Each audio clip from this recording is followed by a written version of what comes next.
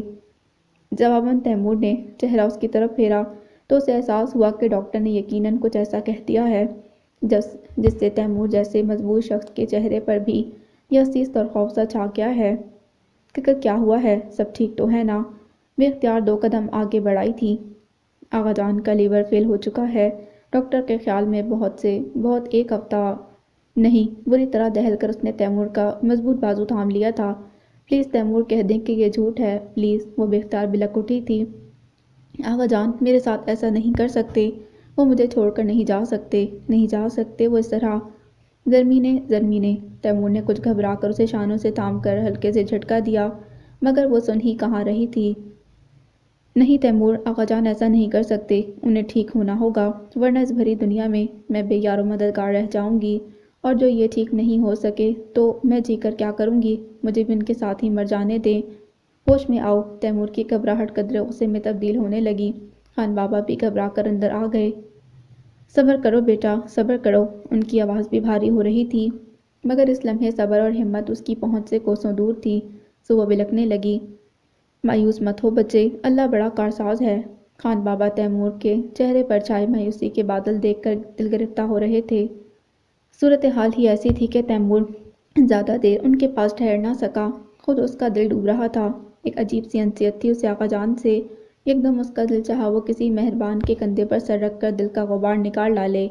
بے اختیار کرامت اور سعادت لالا کا خیال اسے جکڑ گیا تھا۔ بڑی ہمت کر کے اس نے موبائل پر دونوں کے نمبر ملائے، اور یہ خوش نصیبی ہی تھی کہ نمبر مل بھی گیا۔ کیا کہہ رہے ہو تیمور، یہ سب کیسے ہوا؟ سعادت لالا بری طرح گھبرا گئے۔ یہ سب میں نہیں جانتا لالا، مگر مجھے آپ کی ضرورت ہے۔ دم وہ بکھر سا گیا۔ ہمت کرو تیمور، میں آ رہا ہوں۔ سعادت لالا کی بھاری آواز محبت اور تفکر سے لبریز تھی، مگر ہمت کہاں سے آتی؟ اس نے اگلے چند گھنٹوں میں اسپتال کے سارے ڈاکٹروں سے ملاقات کر لی تھی، ہر امکان پر نظر دوڑا لی، مگر ڈاکٹرز کے پاس صرف دلاسے اور تسلیاں ہی رہ گئے تھے۔ آقا جان علاج کی حد سے دور جا چکے تھے۔ تیمور کی حالت خود اس قدر مخدوش تھی کہ وہ زرمینے کے ساتھ آنے سے بھی گریزاں تھا۔ ہر بار وہ بہت سے سوال آنکھوں میں لیے اسے دیکھتی تھی جن کا جواب اس کے پاس نہیں تھا۔ پورا دن اسی امید و وہم کی کیفیت میں گزر گیا۔ اگلی صبح سعادت لالا، اماں اور زاہدہ بھابھی کے ساتھ آن پہنچے، جن کو دیکھ کر زرمینے اور تیمور دونوں ہی خود پر قابو نہ رکھ سکے۔ گزرے تمام واقعات بھلا کر زرمینے دوڑتی جا کر زاہدہ بھابھی سے لپٹ گئی۔ میں اکیلی رہ گئی بھابھی، میں اکیلی رہ گئی۔ اس لمحے وہ یہ بھول گئی کہ آغا جان اور اس کے درمیان موجود رشتے پر اماں کے کیا تاثرات ہوں گے۔ اماں نے بڑی ہمدردی سے اس کے سر پر ہاتھ رکھا تو وہ چونکی۔ متورم آنکھوں میں یکدم خوف کی پرچھائیاں چھا گئیں۔ وہ میں آغا جان، اسے سمجھ میں نہیں آیا کہ اپنا دفاع کس طرح کرے۔ تیمور اس وقت سب کچھ بھلائے سعادت لالا کے کندھے سے لگا اپنی سرخ آنکھوں میں اتری نمی خود میں جذب کرنے کی کوشش کر رہا تھا۔ اماں، آغا جان کے بغیر ادھورا ہو جاؤں گا میں، پلیز مجھے معاف کر دیں، ان کی خاطر آپ کو بہت ہرٹ کیا ہے۔ وہ بے اختیار رو رہا تھا۔ اماں کوئی پتھر کی تو نہ بنی تھیں، بے اختیار رو دیں۔ ایسے نہ کہو تیمور، تم نے جو کیا اللہ تمہیں اس کا اجر دے گا، بلکہ خطاوار تو میں ہوں کہ گھر کے بزرگ سے فیض نہ اٹھا سکی۔ نہ جانے کیا کچھ ماضی کے جھروکوں سے جھانک جھانک کر انہیں شرمندہ کر رہا تھا۔ آغا جان سے منسوب ساری شکایات، سارے شکوے اس وقت بہت ہچ نظر آ رہے تھے۔ تیمور کے دل پر بہت بوجھ آ گرا تھا۔ ان کی آخری خواہش صرف یہ تھی کہ وہ زرمینے کو اس کے ساتھ ہنستا بستا دیکھنا چاہتے تھے، مگر وہ ان کی زندگی میں ان کو یہ خوشی نہ دے سکا۔ شاید ان کے وجدان نے انہیں آگاہی دے دی تھی کہ وہ کس نیت سے زرمینے کو لے کر ان کے پاس آنے والا ہے۔ جبھی وہ اس لمحے کا سامنا کرنے سے پہلے ہی چلے گئے۔ ڈاکٹرز کی 3 دن کی شدید کوششوں کے باوجود، ان سب کی بہت سی دعاؤں کے باوجود بھی آغا جان چلے گئے۔ زرمینے کی حالت ناگفتہ تھی، ڈوبتے کو تنکے کا سہارا تھا، سو وہ بھی نہ رہا۔ آغا جان کو ان کے آبائی شہر ناران میں سپرد خاک کیا گیا۔ زاہدہ بھابھی، مونا اور نشا مسلسل اس کے ساتھ تھیں۔ اس وقت بھی وہ چپ بیٹھے بیٹھے اچانک ہی پھوٹ پھوٹ کر رو پڑی تو اماں نے اسے بے اختیار سینے سے لگا لیا۔ نہ بیٹا، 3 دن گزر چکے ہیں، اب نہ رو۔ ان کے لہجے میں محض ہمدردی ہی نہیں محبت بھی تھی، جسے محسوس کر کے اس کے آنسو خود بخود تھم گئے۔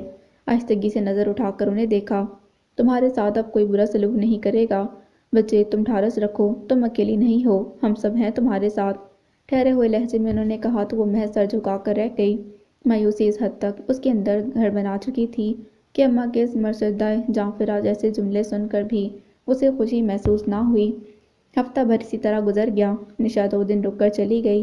سعادت لالا اور رزنی بھی چلے گئے تھے، تاہم ابھی مونا اور تیمور اماں سمیت موجود تھے، اور زاہدہ بھابھی بھی جا رہی تھیں۔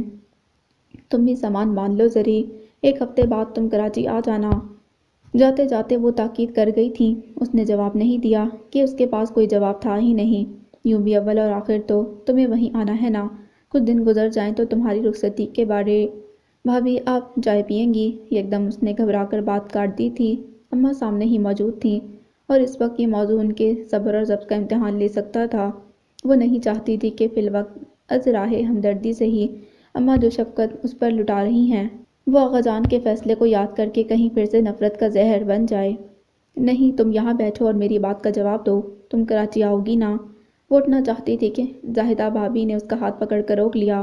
سوال ایسا تھا کہ وہ متذبذب سی ہو گئی۔ بستر کی پھولدار چادر کے ڈیزائن پر انگلیاں پھیرتی وہ خاموش ہی رہی تھی۔ بولو زرمینے، میں کچھ پوچھ رہی ہوں تم سے۔ اس بار پھر سوال ہوا۔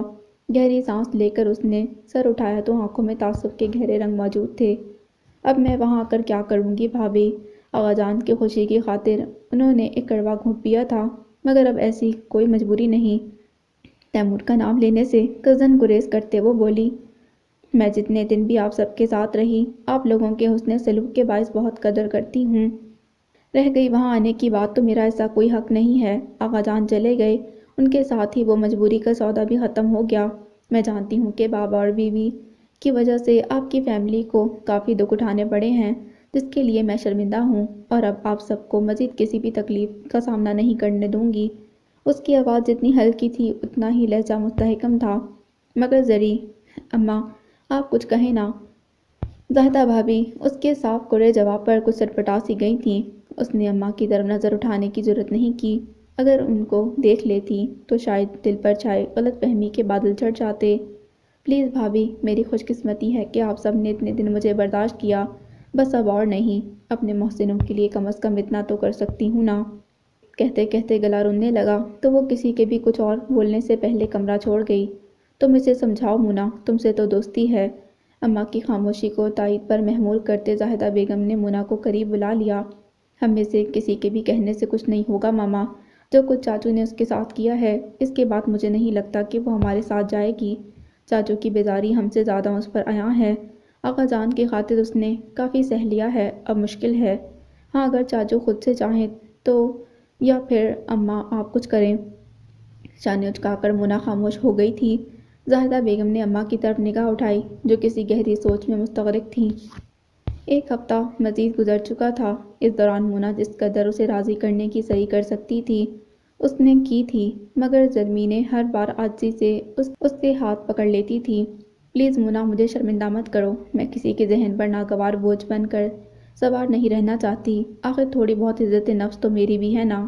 مونا بے بس تھی، لاجواب ہو کر رہ جاتی، اور یوں ان سب نے رخت سفر باندھ لیا۔ اس عرصے میں تیمور بہت کم گھر پر رہا تھا۔ عام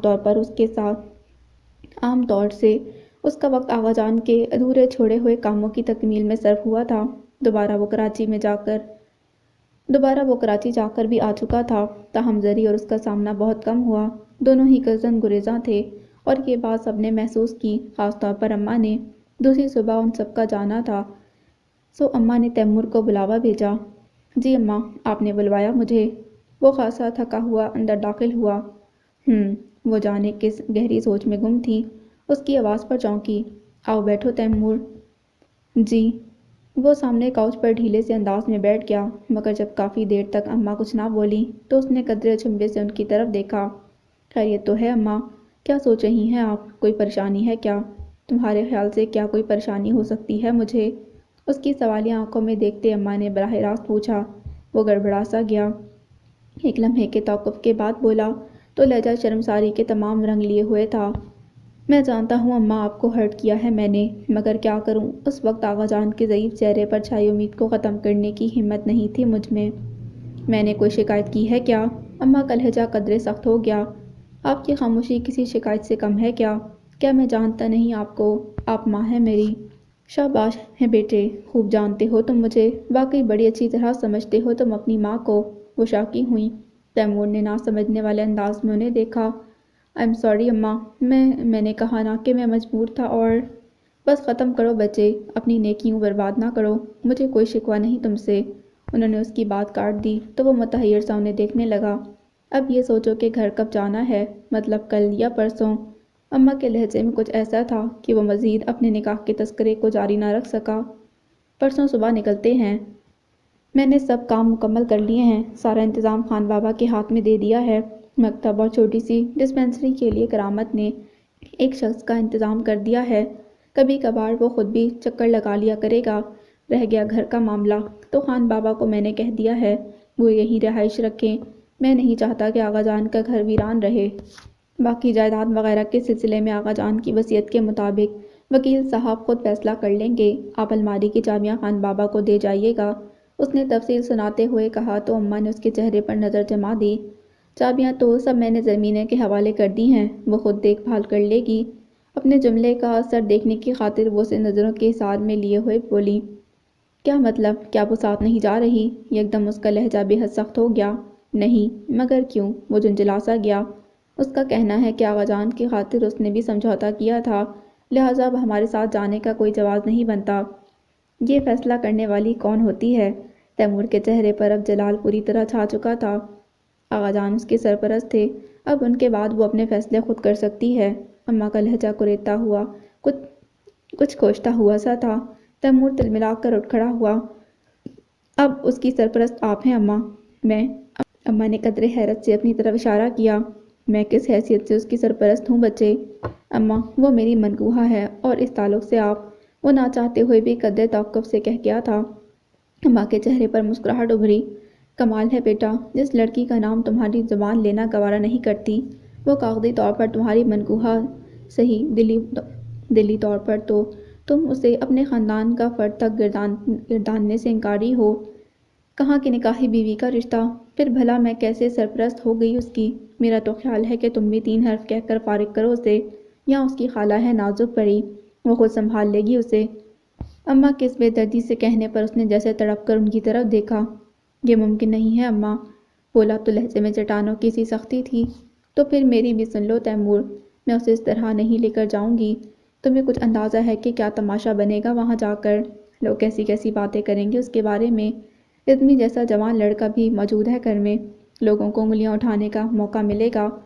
کئی لوگ پہلے بھی اشاروں میں اور کچھ نے تو صاف کہہ کر کہ میں عزمی کی بات ٹھہرا دوں اس سے، مگر یہ سوچ کر خاموش رہی کہ جب اس کے گھر کے حالات ٹھیک ہوں گے تو تمہارے لیے مانگوں گی اسے، اماں کہہ رہی تھیں۔ تیمور نے قدرے چنبے سے ان کی بات سنی۔ لیکن اس سے پہلے کہ میں ایسا کچھ کرتی یہ سب ہو گیا۔ تمہیں احساس ہے کہ تم نے کس قدر غیر ذمہ دارانہ حرکت کی ہے؟ نکاح جیسے تعلق کو اس طرح چھپا کر رکھنے سے جانتے ہو کیا ہونے والا تھا؟ نشا کے سسرال تک سے پیغام آیا ہے زرمینے کے لیے۔ تم کس کمال اطمینان سے ایک جوان لڑکی گھر میں لا کر بھول گئے ہو؟ یہ بھی نہ سوچا کہ کوئی دیکھے گا تو کیا سوچے گا؟ ایسی پیاری لڑکی بھلا کسی کی نظر سے چھپ سکتی تھی؟ نشا کی شادی میں ہی لوگوں نے چہمہ گوئیاں شروع کر دی تھیں۔ اماں نے اس کی ٹھیک ٹھاک مزاج پرسی کی۔ وہ شرمندگی سے سر جھکائے سب سن رہا تھا کہ غلط تو وہ کچھ نہ کہہ رہی تھیں، تاہم ان کی باتوں سے خون کی گردش تیز ہوتی جا رہی تھی۔ نکاح کی شرائط میں سے اس کا اعلان کرنا تاکہ دنیا کو پتہ ہو کہ یہ عورت کس کی بیوی ہے، کوئی اس پر بری نظر نہ ڈال سکے اور عورت کو اپنے شوہر کی وراثت میں سے حصہ مل سکے۔ اللہ نے عورت کے حقوق کے لیے بڑا خوبصورت نظام بنایا ہے بیٹا، زری کو نہ اب نہ کر۔ جو حق تلفی تم نے کی اس سے بڑھ کر گناہ اس نکاح کو چھپا کر کیا، لہٰذا اب صاف سن لو تیمور، یا تو تم اسے آزاد کر دو، وہ ابھی کم عمر ہے، ایک لمبی زندگی پڑی ہے اس کے سامنے، کاٹے نہیں کٹے گی بغیر ہم سفر کے، تم اسے یرغمال بنا کر نہیں رکھ سکتے، میں تمہیں ایسا کرنے کی اجازت ہرگز نہیں دوں گی۔ تم اسے نفرت کر سکتے ہو مگر اسے ساری زندگی ناکردہ گناہ کی سزا میں پابند زنجیر رکھنا سفاکیت ہے، اور میں تمہیں یہ کرنے نہیں دوں گی۔ کئی لوگ طلبگار ہیں اس کے، میں کہیں اور رشتہ طے کر دوں گی اس کا، یتیم بچی ہے، نہیں لیتی اس کی، اسے چھوڑ دو تم، یا پھر۔ ایک لمحے کا توقف کرتے اماں نے اس کے چہرے پر پھیلتے جلال کو بغور دیکھا اور پھر اس سے بھی زیادہ قطعی لہجے میں بولی، یا پھر اسے اپنی بیوی کے روپ میں قبول کرو، تب ہی ساتھ جائے گی وہ ہمارے، نہیں تو میرے گھر کی دہلیز نہیں چڑھے گی وہ۔ میں نے فیصلہ سنا دیا ہے، اب تم سوچ لو۔ مگر اماں کے برملا اور حتمی فیصلے پر وہ جھنجھلا سا گیا۔ اگر مگر کچھ نہیں بیٹا، جس طرح میری بے جواد نفرت نے تمہارے آغا جان کو حقیقی رشتوں اور محبتوں سے محروم کر دیا، اس طرح میں تمہاری نفرت کے باعث زرمینے کی زندگی بنجر نہیں دیکھنا چاہتی۔ اب تم جاؤ، اچھی طرح سوچ کر صبح مجھے اپنے ارادے سے مطلع کر دینا۔ شب بخیر۔ کمبل پیروں پر پھیلاتے انہوں نے گویا مزید کچھ نہ سننے کا اشارہ دے دیا۔ تیمور چند ثانیے تذبذب میں گھرا انہیں دیکھتا رہا، مگر جب اماں نے نوٹس نہیں لیا تو کمرے سے نکل گیا۔ اللہ تمہیں حکمت بھرا فیصلہ کرنے کی توفیق دے میرے بچے، اماں کے دل سے بے ساختہ دعا نکلی تھی۔ دوسری صبح اماں سمیت سب نے اس کا ناشتے پر انتظار کیا، مگر خان بابا سے پتہ چلا وہ فجر کے بعد سے ہی گھر سے نکلا ہوا ہے۔ زرمین شرمندہ سی دسترخوان سے اٹھ گئی۔ اماں آپ نے کچھ کہا تھا چاچو سے؟ اس کے یوں چلے جانے پر مونا نے استفسار کیا۔ اماں گہری سوچ میں تھیں۔ اوہ، مونا کے منہ سے بے ساختہ نکلا، شاید ناراض ہو گیا ہے، بہرحال تم تیاری کر لو، کل صبح نکلنا ہے۔ کہہ گیا ہے وہ؟ مونا بے تاب سی ہو گئی۔ اور زری، اس کا کیا ہوگا؟ کیا وہ نہیں جائے گی ہمارے ساتھ؟ پتہ نہیں بیٹا، میں نے تیمور کو صاف فیصلہ سنا دیا ہے، اگر وہ دل سے زری کو اپنانے کے لیے تیار ہے تب تو میں اسے ساتھ لے جاؤں گی، نہیں تو میں بھی زری کے فیصلے کی حامی ہوں۔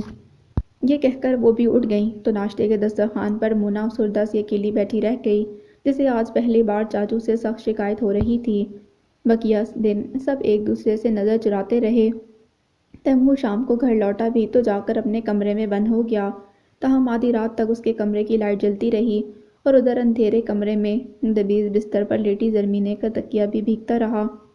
گئے دنوں کی عزیز باتیں، نگارے سے بہترین گلاب راتیں، بساتے دل بھی عجیب شے ہے، ہزار جیتیں ہزار ماتیں، جدائیوں کی ہوائیں لمحوں کی خشک مٹی اڑا رہی ہیں، گئی رتوں کا ملال کب تک، چلو کہ شاخیں تو ٹوٹتی ہیں، چلو کہ قبروں پر خون رونے سے اپنی آنکھیں ہی پھوٹتی ہیں، میں بھی نفرتوں کو آخر کب تک اوڑھنا بچھونا بناتا، آخر تھک گیا، اماں کی شرط سے نہیں اپنے دل سے ہارا تھا میں، زرمینے کے سامنے وہ اطالوی نقوش والی سادہ سی حسین لڑکی کا حسن میری نفرت کو تو نہ توڑ سکا، البتہ اس کی محبت کے سامنے میرا دل ہتھیار ڈالنے پر مجبور ہو گیا۔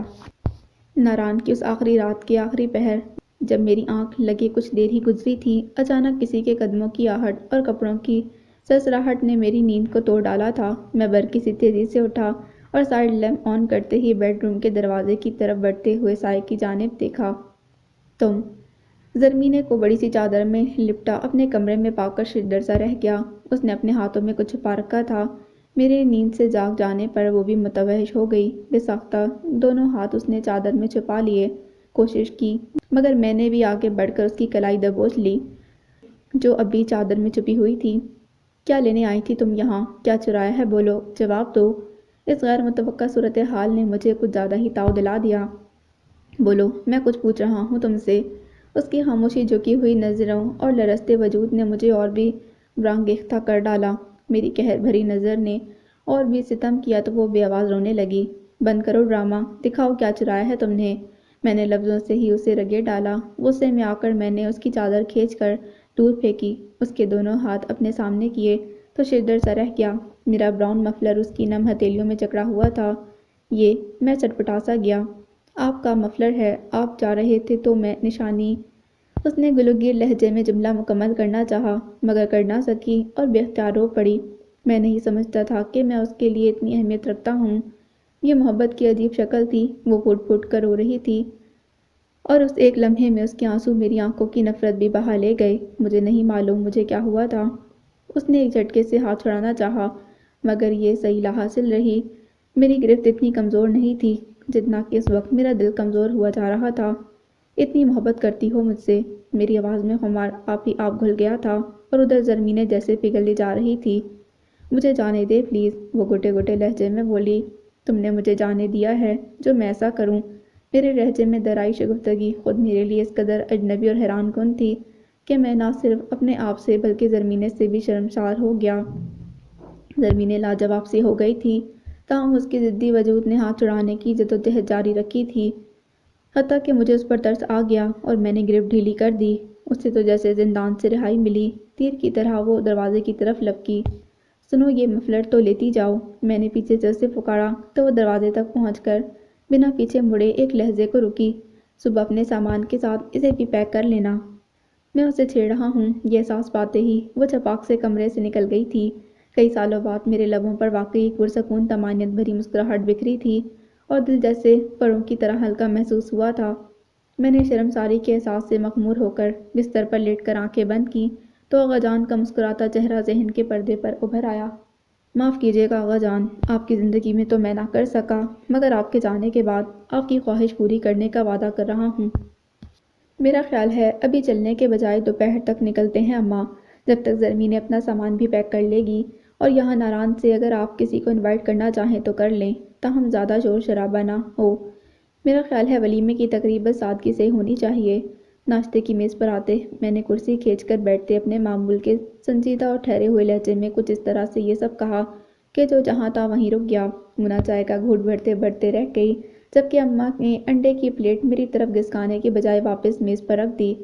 زرمینے کی حالت تو ناگفتہ بات تھی۔ بڑی مشکل سے مونا کے اصرار پر وہ خود کو نارمل کر کے میز تک آئی تھی۔ کل کے واقعے نے اس کے حواس اب تک سلب کر رکھے تھے۔ چہرے پر حیا اور آنکھوں میں رت جگے کی سرخی کل کی رات کا فسانہ سنا رہی تھی۔ فطری طور پر سب کو جھٹکا لگا۔ چاچو، آپ کیا کہہ رہے ہیں؟ مونا نے چہک کر بے انتہا خوشی سے استفسار کیا تو میرے لبوں پر ہلکی سی مسکراہٹ رینگ گئی۔ جو تم نے سنا ہے وہی کہا ہے بھئی، اور اب ذرا جلدی کرو، زرمینے کے ساتھ مل کر اس کا سامان پیک کرواؤ اور میری چیزیں بھی دھیان سے رکھ لینا، کہیں ادھر ادھر نہ ہو جائیں۔ کل سے میرا براؤن مفلر نہیں مل رہا۔ میرا چہکتا لہجہ اور معنی خیز جملہ ایسا تھا کہ زرمینے سر پر پیر رکھ کر بھاگی۔ پیچھے پیچھے مونا بھی لپکی کہ اب ساری کہانی تو اس سے ہی پتہ چلنی تھی۔ ظاہر ہے میں نے ایک لفظ نہ بتانا تھا اس کایا پلٹ کا۔ یہ سب کیا ہے تیمور بیٹے؟ اماں بھی بے یقین تھیں۔ اسے آپ فرما برداری یا تابعداری بھی کہہ سکتی ہیں اماں، اور میرے دل کی خوشی بھی، ایک گہری مسکراہٹ کے ساتھ میں نے صاف گوئی سے کہا تو اماں نے آگے بڑھ کر میرا ماتھا چوم لیا۔ ماں صدقے، اللہ تمہیں زمانے بھر کی خوشیاں عطا کرے میرے بچے، آج تو نے ماں کا کلیجہ ٹھنڈا کیا ہے۔ ان کی خوشی کی انتہا نہ رہی تھی۔ آج کئی سالوں بعد مجھے اس طرح مسکراتا دیکھ کیسے دل کھل اٹھا تھا اماں کا۔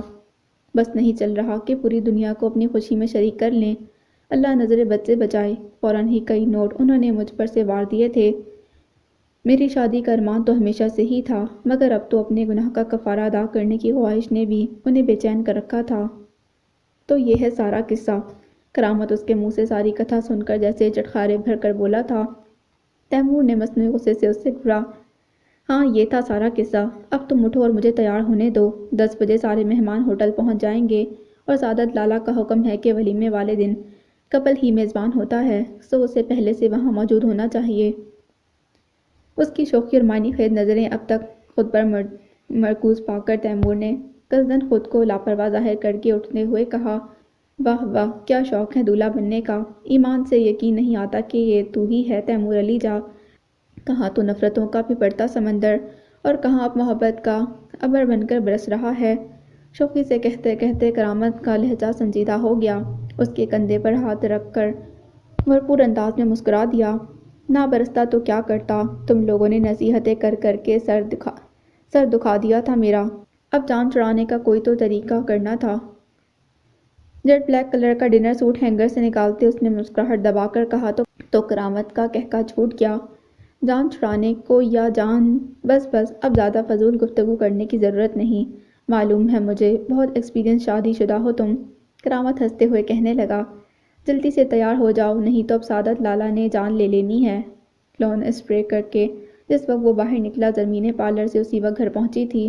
لاؤنج میں گہما گہمی تھی اور گرین کلر کے مغلئی طرز والے برائڈل سوٹ میں زرمینے غضب ڈھا رہی تھی۔ اس کی نظریں اس طرف اٹھیں تو پلٹنا بھول گئیں۔ مونا، نشا اور بھابھی اس کے ہمراہ تھیں۔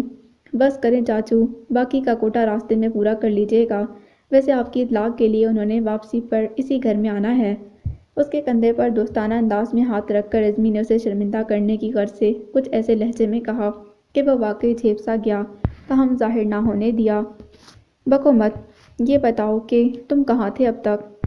آپ کی مسز کو ہی لیے یہاں سے وہاں دوڑتا پھر رہا تھا، ابھی بھی گاڑی ڈیکوریٹ کر کے لایا ہوں، اور ہاں آپ کے ساتھ میں اور صبا بیٹھیں گے۔ اس نے نزدیک ہوتے ہوئے رازداری سے کہا تو تیمور نے مصنوعی تعجب سے دیکھا۔ کیا مطلب؟ یہ صبا کون سعد شریف ہیں؟ ہیں کوئی، بس آپ اس مونا سے میری جان چھڑوا دیں ذرا، اسے ساتھ لے کر نہیں جاؤں گا۔ اس کے انداز میں لاپرواہی سمیت اصرار بھی تھا۔ تیمور کے ذہن میں کھٹکتا کوئی کانٹا جیسے یکدم نکلا۔ بری بات بہن ہے وہ تمہاری، بہرحال اسے میں سمجھا دوں گا، ویسے تم نے کبھی ذکر نہیں کیا ان محترمہ کا؟ وہ دوستانہ لہجے میں پوچھ رہا تھا، تاہم نظریں اب بھی بھٹک بھٹک کر زرمینے کی طرف اٹھ رہی تھیں۔ کیسے کرتا، کہا تو تھا میں نے کہ پہلے آپ تو راستے سے ہٹیں، اب آئی ہے نا میری فائل اوپر تو اب کیس بھی کھلے گا۔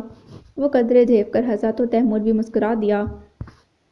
زرمینے اور وہ جس کار میں بیٹھے اسے عزمی نے ہی ڈرائیو کیا، ساتھ میں صبا تھی جو قدرے شرمائی اور گھبرائی ہوئی سی تھی۔ ہاں تو صبا، یہ ہیں ہماری چچی مسز تیمور علی جا، تم ان سے پہلے مل تو چکی ہو مگر اب صحیح معنوں میں تعارف ہوا ہے تم سے۔ ویسے چاچو، میں ان محترمہ کو چچی نہیں کہوں گا، ہاں اگر صبا کہنا چاہے تو اس کی مرضی ہے، کیا خیال ہے صبا؟ عزمی پوچھ رہا تھا۔ صبا اس سوال کے لیے تیار نہیں تھی، سٹپٹا سی گئی۔